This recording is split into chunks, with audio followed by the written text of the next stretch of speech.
Bismillahirrahmanirrahim. Assalamualaikum warahmatullahi wabarakatuh.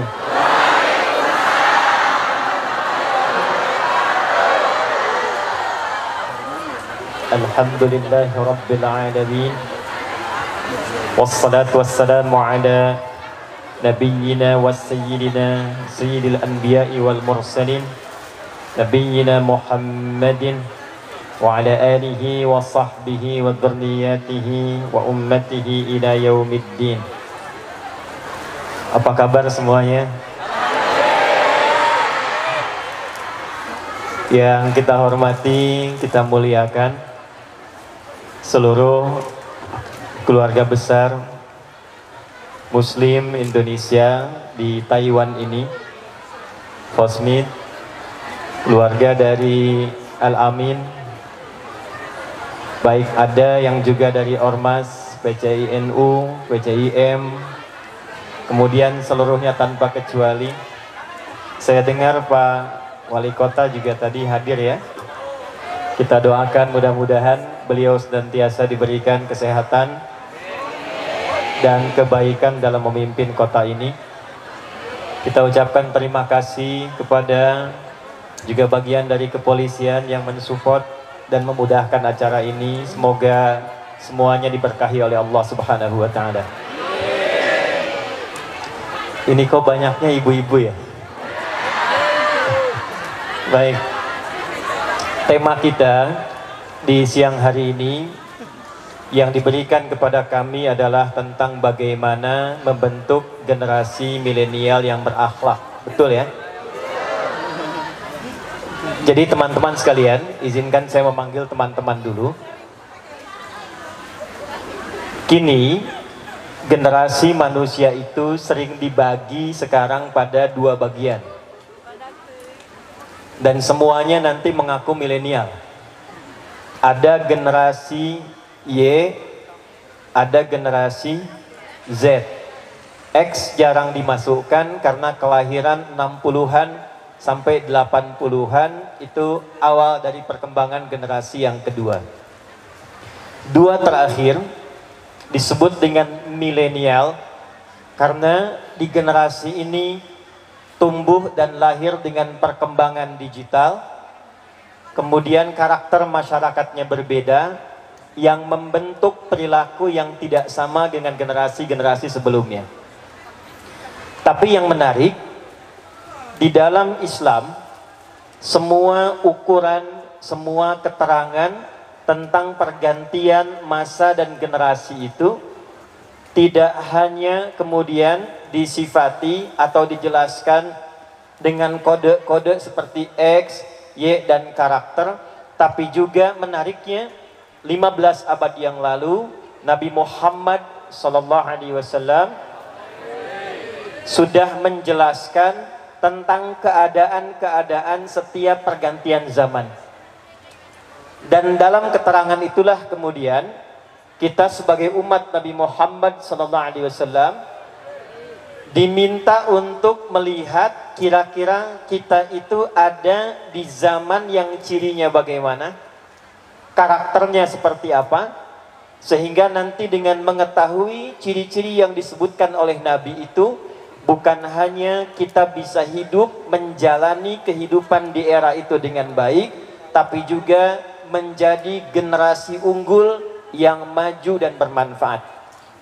Itulah sebabnya siang hari ini, karena ini istimewa, tidak biasa, saya dengar ada yang datang juga dari tempat yang jaraknya kurang lebih 5 jam dari sini ya. Boleh angkat tangan yang mana itu? Oh, Masya Allah. Jam berapa berangkat tadi? Sudah sholat subuh? Alhamdulillah. Baik, saya berikan hadiah dulu ya. Hadiahnya hadis Nabi aja. Baik, tersebut dalam Sunan Ibnu Majah, diriwayatkan nanti oleh sahabat mulia Abu Darda radhiyallahu taala anhu dari Nabi sallallahu alaihi wasallam, beliau bersabda, qala Rasulullah sallallahu alaihi wasallam, man salaka tariqan yaltamisu fihi ilma sahhalallahu lahu tariqan ilal jannah. Siapapun, laki-laki, perempuan, besar, kecil, tua, muda, yang menempuh perjalanan yang tidak mudah, kadang berliku, dengan satu niat untuk belajar tuntunan agamanya, walaupun itu sedikit saja, satu hadis, satu ayat, tapi dia niatkan betul untuk belajar tuntunan agamanya, sahhalallahu lahu tariqan ilal jannah. Maka Allah perintahkan pada malaikat di hari kiamat kelak, cepat catat amalannya itu untuk mempercepat langkah kaki dia ringan memasuki surga. Wa innal malaikata la tad'u ajnihataha ridan li talibil ilmi. Dan sejak ia berangkat dari tempat ia berasal untuk belajar ilmu itu, Allah perintahkan pada beberapa malaikat, berikan perlindungan di perjalanannya dan berikan ridhonya. Ridha malaikat itu setidaknya punya 3 arti. Yang pertama, yastaghfiru li talibil ilmi, memohonkan ampunan pada para penuntut ilmu. Jadi teman-teman yang datang dari dekat, apalagi dari jauh, tadi sudah berangkat, sekarang tiba, sampai pulang lagi, manfaatkan kesempatan pertama ini untuk memohonkan ampunan pada Allah Subhanahu wa ta'ala, karena dalam perjalanan itu bukan hanya sekedar istighfar, malaikat diperintahkan oleh Allah aminkan permintaan ampunannya, dan seketika Allah menurunkan ampunan. Nah, itu yang terjadi pada seorang yang pernah berbuat maksiat, membunuh 100 orang, konsultasi, dia ingin tobat, diarahkan datang ke majlis ilmu, di perjalanan dia meninggal dengan istighfarnya. Maka Allah perintahkan ukur jaraknya, ternyata lebih 1 jengkal ke tempat tujuan ke majlis ilmu. Maka Allah perintahkan, faqad waqa'a ajruhu 'ala Allah. Pahalanya telah ditetapkan, dosanya diampuni oleh Allah Subhanahu wa ta'ala. Yang kedua, juga memohonkan kepada Allah untuk mampu dan bisa mengabulkan doa-doa yang dimintakan oleh penuntut ilmu. Itulah sebabnya kenapa kita diajarkan dari berangkat kita berdoa, di jalan kita berdoa, di majlis kita berdoa, selesai kemudian kajian mengaji kita berdoa, karena ada malaikat yang menyertai majlis ilmu itu dan memohonkan kepada Allah Subhanahu wa ta'ala untuk mengabulkan permintaan yang dimohonkan kepadanya. Mbah Hashim Asy'ari itu punya 17 kitab. Kitab pertamanya itu ada namanya Adabul Alim wal Muta'allim. Di halaman ke-15, di paragraf yang kedua, di baris yang pertama, beliau mengutip hadis Nabi sallallahu alaihi wasallam tentang keterangan Nabi kalau ada yang melalui Riyadul Jannah, taman-taman surga. Sekarang kita ada di taman. Ini daerahnya apa namanya? Chungli. Taman-taman surga. Sekarang ada di Taman Chungli. Kata Nabi, idza marartum biriyadil jannah, jika kalian melewati taman-taman surga, farta'u, maka semangatlah, maka bergeraklah, maka gembiralah. Faqila ya Rasulullah, maka ditanyakan kepada Rasulullah sallallahu alaihi wasallam, ma riyadul jannah, apa itu taman-taman surga? Faqala Rasulullah sallallahu alaihi wasallam, maka menjawab Rasulullah sallallahu alaihi wasallam, halaqatul dzikri ay majalisil ilmi.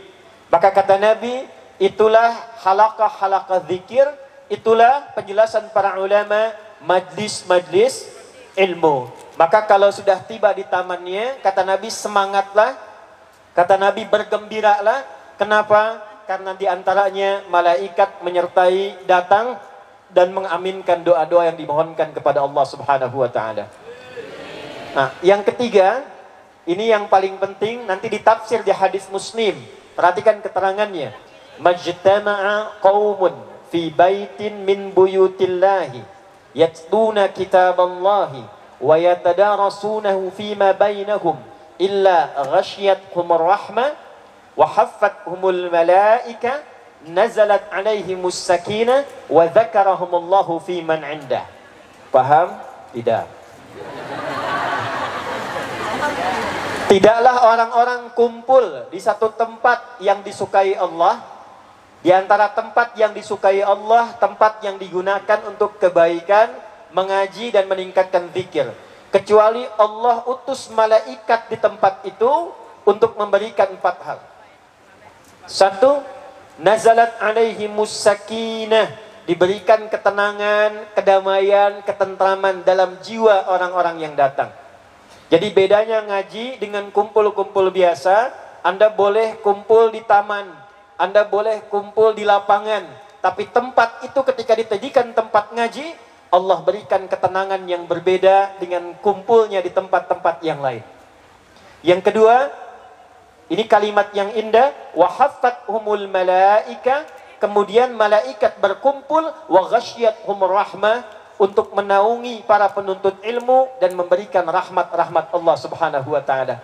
Dan yang terakhir, wa dzakarahumullahu fi man inda, saat dia ngaji sampai selesai, nama orang-orang yang ngaji itu disebut-sebut oleh Allah Subhanahu wa taala di sekitar arasy-Nya, di sekitar arasy-Nya.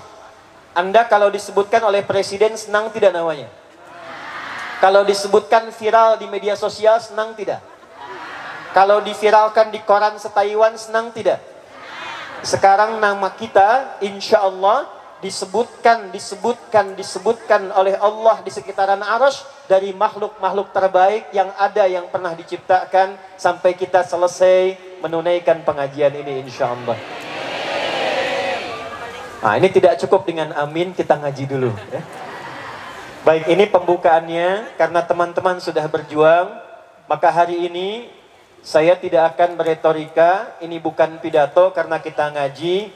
Kita akan membahas itu dengan 3 hadis Nabi Sallallahu Alaihi Wasallam. Jadi siang ini kita belajar 3 hadis saja.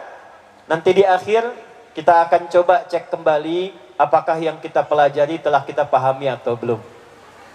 Hadis yang pertama. Hadis ini terdapat dalam Sahih Al-Bukhari. Nomor hadis 7121. Ada juga di dalam Sahih Muslim nomor hadis 157. Satu lagi ada dalam Sahihnya Ibnu Hibban nomor hadis 6718. Saya bacakan sanadnya ya, sekaligus ijazah untuk sanad. Kita ambil yang Ibnu Hibban saja. Qala haddatsana qala akhbarana Abdullah bin Muhammad qala haddatsana Ishaq bin Ibrahim qala akhbarana Uthman bin Umar qala haddatsana Ibnu Abi Dhi'b an Sa'id ibn Sam'an an Abi Hurairah radhiyallahu ta'ala anhu anin Nabi sallallahu alaihi wasallam. Hadis ini sanadnya tersambung melalui Ibnu Hibban. Beliau menerima dari Abdullah bin Muhammad. Abdullah bin Muhammad menerima dari Ishaq bin Ibrahim. Ishaq bin Ibrahim menerima hadis ini dari Uthman bin Umar. Uthman bin Umar menerima hadis ini dari Ibnu Abi Dhi'b. Beliau menerima dari Sa'id bin Sam'an. Sa'id bin Sam'an menerima dari sahabat Abu Hurairah radhiyallahu taala anhu Abdurrahman bin Sahar. Abdurrahman bin Sahar menerima dari Nabi Muhammad sallallahu alaihi wasallam. Beliau bersabda, perhatikan hadisnya. Yushiku alla taquma as-sa'atu hatta yuqbada al-ilmu wa yakthura al-kadhibu wa tantashiral fitanu wa yataqarabuz zamanu wa tataqarabul aswaqu. 5 ya. Yushiku alla taqumas sa'atu. Nanti dalam perjalanan masa, saya terjemahkan dengan terjemah tafsir hadis. Nanti dalam perjalanan perubahan waktu, pergantian generasi, perjalanan masa, kata Nabi akan terjadi beberapa keadaan-keadaan di generasi. Jadi setiap zamannya punya ciri-cirinya. Kalau lihat satu hadis, ada hadis di Al-Bukhari nomor hadis 6695, hadisnya viral. Nanti disebutkan di beberapa kitab hadis dengan 3 riwayat. Khairukum khairul quruni dan khairul qarni. Kata Nabi, generasi yang terbaik itu khairun nasi qarni, khairul quruni qarni, khairukum qarni. Generasi terbaik itu ada di zamanku. Thumma alladhina yalunahu, kemudian setelah itu generasi setelahku. Thumma alladhina yalunahu, lalu generasi setelahku. 3 generasi terbaik. Setiap generasi itu punya cirinya. Nanti apa ciri yang terkait dengan generasi milenial itu? Ternyata disebutkanlah cirinya dalam hadis Nabi yang saya bacakan dengan sanad di awal tadi. Inilah ciri setiap pergantian zaman akan ditemukan zaman yang sekarang kita sebut dengan milenial. Cirinya ternyata 15 abad lalu telah disebutkan oleh Nabi SAW. Dia punya 5 ciri. Ada berapa ciri? 5. Ya. Dan 5 ciri ini, kata Nabi, akan terus berganti sampai berakhirnya kehidupan di dunia ini dengan datangnya kiamat. Saya percepat. 1, saya mulai dari ujungnya dulu. Tataqarabul aswaqu, akan terjadi percepatan digitalisasi. Eranya berubah jadi era digital. Ditandai tanda pertamanya pasar mudah diakses. Dulu orang ke pasar berangkat pakai angkot kalau di Indonesia. Di Taiwan ada angkot. Berangkat ke pasar pakai ojek. Sekarang diklik di handphone, barangnya datang sendiri. Sudah terjadi? 15 abad yang lalu Nabi sudah sebutkan akan tiba satu zaman. Di zaman itu beda dengan zaman sebelumnya. Kalau ke pasar berangkatnya manual, di zaman itu pasarnya semakin dekat. Semakin dekat, kata para ulama, itulah ciri di saat orang-orang yang hidup di zaman itu terjadi percepatan digital. Ini mustahil kalau bukan seorang nabi, seorang rasul. Apakah ada manusia yang lahir di padang pasir? Tidak ada teknologi pada masa itu. Tempatnya sangat terbelakang, diapit Romawi dengan Persia, tengah-tengah padang pasir, tandus, air tidak keluar, tapi bisa mengatakan nanti akan ada zaman pasarnya mudah diakses dan terjadi percepatan digital. Terjadi sekarang? 1. 2. Wa yataqarabuz zaman. Nanti akan tiba waktu, masanya, perjalanan waktunya terasa begitu cepat. Dalam hadis At-Tirmidzi, akan terasa setahun seperti sebulan, sebulan seperti sepekan, sepekan seperti 1 hari. Rasanya baru kemarin padahal sudah lewat setahun. Dan 1 hari rasanya baru sekejapan saja. Panitia untuk tabligh akbar saat ini boleh jadi mempersiapkannya 1 bulan, 2 bulan. Ternyata ketika tiba masanya, rasanya baru kemarin persiapan kan? Sudah terjadi? Berarti 2 tanda terpenuhi. 3. Karena terjadi percepatan digital, eranya berubah. Dulu banyak offline, sekarang jadi apa? Online. Ceramahnya pun sekarang banyak yang live tuh. Ya. Dulu belanjanya onsite atau offline, sekarang online. Dulu ceritanya offline, sekarang online. Maka ngaji pun akan berubah keadaannya. Para ulama pun akan berbeda keadaannya. Kata Nabi, hatta yuqbadal ilmu. Maka ketika digital itu berkembang, waktu terasa cepat, banyak yang akan muncul, orang-orang umum pun buat konten tentang agama, ngajar tentang agama, yang pakar jadi hilang, yang tak jelas jadi muncul, dan ilmu mulai tercabut. Bagaimana ilmu tercabut? Perhatikan di hadis Muslim, Innallaha la yaqbidul ilma intiza'an yantazi'uhu minal ibad, walakin yantazi'uhu biqabdil ulama.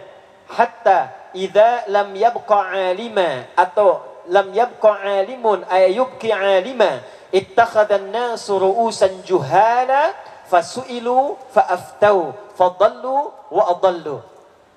Sungguh akan ada satu masa ilmu itu mulai tercabut, tapi bukan ilmunya yang hilang, bukan tafsirnya hilang, bukan fikihnya hilang, bukan hadisnya hilang, bukan usul fikihnya hilang, tapi ulamanya mulai wafat satu persatu. Kiainya mulai meninggal satu-satu. Habibnya mulai meninggal satu-satu. Ustadz-ustadz yang pakar mulai meninggal satu-satu. Ulama-ulama sepuh kita, panutan kita, mulai wafat satu persatu. Sampai tiba-tiba nanti yang tersisa tinggal sedikit. Tapi dari yang sedikit itu tiba-tiba muncul banyak orang bicara tentang agama. Karena eranya digital, orang-orang ini mulai muncul buat-buat konten tentang agama. Terjadi sekarang? Jadi. Dulu kita ngaji di pesantren masih pakai kitab. Ya? Ngaji nahu pakai apa? Kitab. Apa kitabnya? Jurumiyah. Al-kalamu wal lafdul murakkabu bil munfid wal aqsamu thalathatun ismun wa fi'lun wa harfun. Wa ammal ismu wa kalimatun dalat ala ma'nan fi nafsi wa lam tuqtaran bi zamanin wat'an, gitu ya. Lompat lagi jadi apa? Imriti. Lompat lagi jadi apa? Alfiyah. Kalamuna lafdun mufidun kastaqim wasmun wa fi'lun thumma harfunil kalim wahiduhu kalimatun wal qawlu am wa kalimatun biha kalamun qad yu'am bil jarni wat tanwini wan nida wa al wa musnadin lismi tamyizun hasal bitafa'ata atat wa ya if'ali wa nunik balan hiflun yanjali, gitu kan? Nanti eranya akan berubah itu semua. Yang sorofnya fa'ala yaf'ilu, fa'ala yaf'ulu, fa'ala yaf'alu, itu akan berubah menjadi tak takayu tak tiku tiktokan. Fasbakayu fasbiku Facebookan. Instagramayan Instagrimu Instagraman. Tuh tabaya tubuh YouTuban. Sekarang terjadi? Jadi banyak konten dan tidak jelas asalnya, sanadnya tidak jelas, ngajinya tidak jelas di mana, tapi tiba-tiba bisa muncul ke permukaan dan anehnya akan ditemukan ada pengikutnya. Dan kalau ditanya keluar fatwanya, terjadi tidak? Sekarang terjadi? Perhatikan, kita hanya menyebut milenial, Nabi SAW mengingatkan di beberapa abad yang lalu. Terus, lanjut.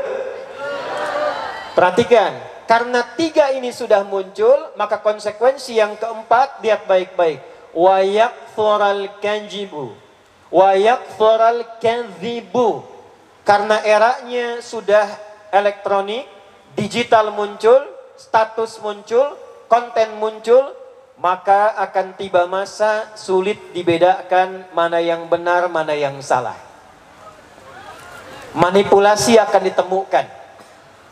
Kebohongan mulai banyak. Bercampur sehingga orang sulit menemukan ini yang benar yang mana, yang salah yang mana. Bapak Ibu, saya seumur hidup ngajar, maksudnya sampai sekarang, belum pernah membahas tentang garam.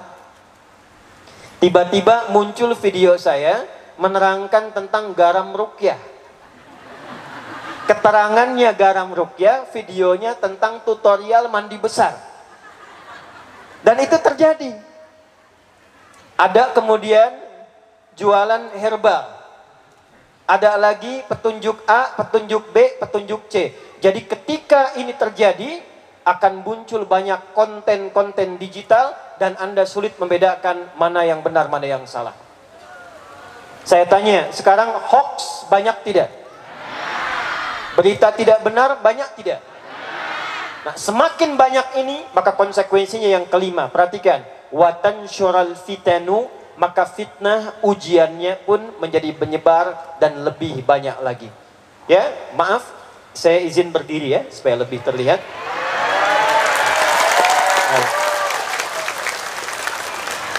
Nah, ini tandanya kita mulai ngaji serius ya.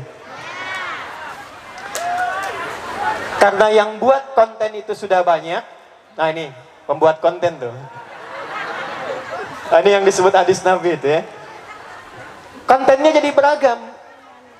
Tapi yang di-highlight oleh Nabi, yang diberikan garis oleh Nabi, ternyata potensi berkembangnya digital itu, potensi berkembangnya kemajuan itu juga akan dimanfaatkan oleh orang-orang yang tidak bertanggung jawab untuk membuat konten-konten yang tidak positif.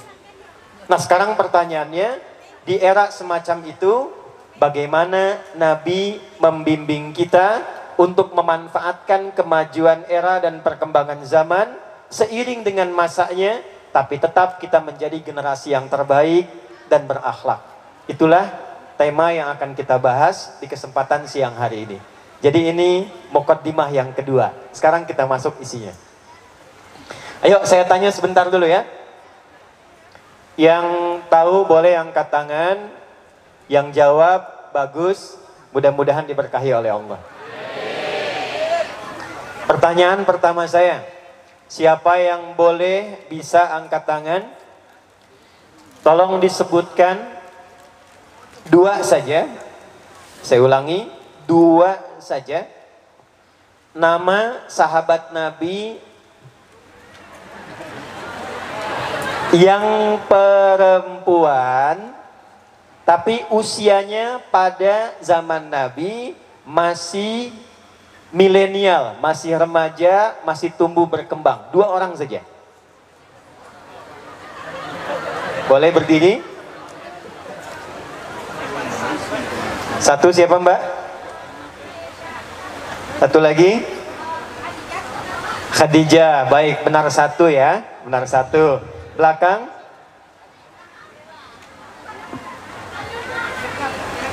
Sebentar ya. Kasih Mbak, silakan. 1 siapa? Sayyidah Aisyah. 1 lagi? Hampir sama dengan yang 1. Boleh duduk lagi. 2 perempuan saja. Ini saking banyaknya perempuan. 2 sahabat Nabi. Ya. Boleh angkat tangan Ibu? Ya. Asma binti Yazid. 1 lagi? Baik. Baik. Ada lagi yang lain? Halim. Baik, perempuan dulu ya. Mana yang mana? Assalamualaikum Ustaz. Salam, silakan. Yang pertama Halimah binti Sa'ah, yang kedua Fatimah binti Halimah binti yang lupa. Binti lupa. Ayo boleh berikan tepuk tangan dulu. Semuanya baik. Ada lagi yang lain terakhir? Ya, ke belakang Ibu. Silakan. Ini pelan-pelan ya.